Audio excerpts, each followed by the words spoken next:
Law 20. Get in a hoe's head. Control is the soul. Pimpin' Snooky. The life. My first hoe, Dirty Red, had 10 pimps before me. That did make her a pro, and she had this game down pat.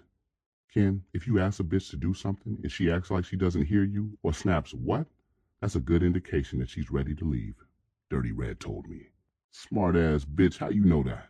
I asked. You ain't never pimped on a hoe. There I was, 16 years old, never pimped on a hoe, and I was questioning this veteran. She thought for a minute, and I assumed she was thinking, I'm only trying to lace this young ass pimp, and he's getting offended?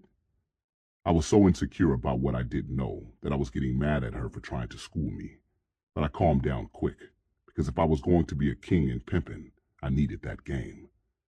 Finally, she put her hands on her hips and said, Daddy, I'm a hoe, and that's what we do when we get tired of a nigga pimp. I realized that no one knows what a hoe is thinking better than a hoe. So I said, okay, bitch, what else? I became her willing student, but I still had to be in control. Dirty Red told me that a woman will almost always lie about an orgasm.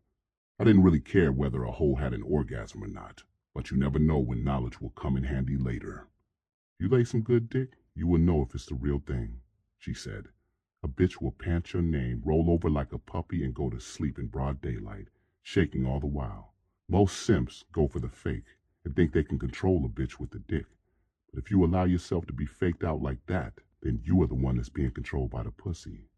In the game, a pimp who can be faked out is tender in the zipper, and a bitch will have no respect for him. Another hoe of mine, Ivy, showed me that women have a hunger to shop, and if I fed it, I would eat forever. She loved to shop so much that I could manipulate her with shopping. If she thought about being out of pocket, she knew that her shopping days would be cut short. It actually kept her in line. All I would have to say was, "You want to go shopping?" And she'd smile when she felt like frowning. That lesson came in handy when I knocked this other hoe from an old school pimp named Nate. She was a hard-working hoe. One day, she caught a trick for some big money, and I gave her a G to go shopping. As I handed her the 10 crisp $100 bills, she started to cry. "What's the matter with you, bitch?" I said, really puzzled. "Just gave you a G." "I love shopping," she said, "but the guy I used to be with never let me shop on my own." That pimp would buy his hoes everything, from clothes to tampons. He wouldn't let them have a dime to shop on their own. These women informed me that it's the small things in life that count when it comes to a woman. The kind words, or bringing her a gift for no reason, or remembering her birthday or something special to her, and listening when she talks. Those things really matter to them. Most pimps would think, "You must be out of your mind." Pimps just don't do that square shit. Pimps never treat a hoe with much kindness.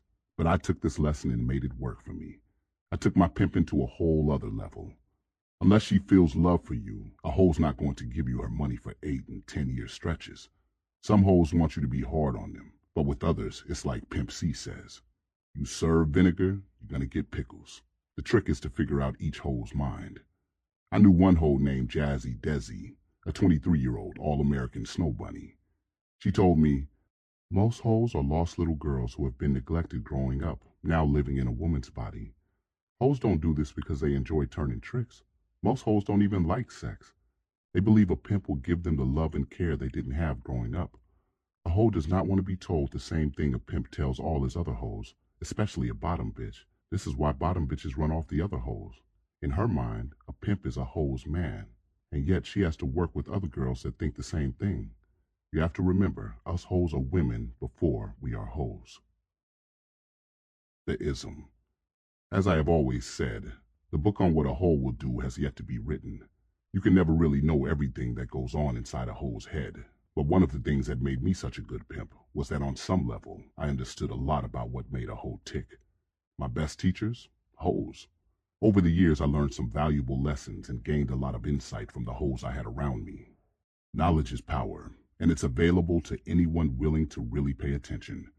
When people tell you what they think and what makes them tick, it's to your advantage to learn as much as you possibly can.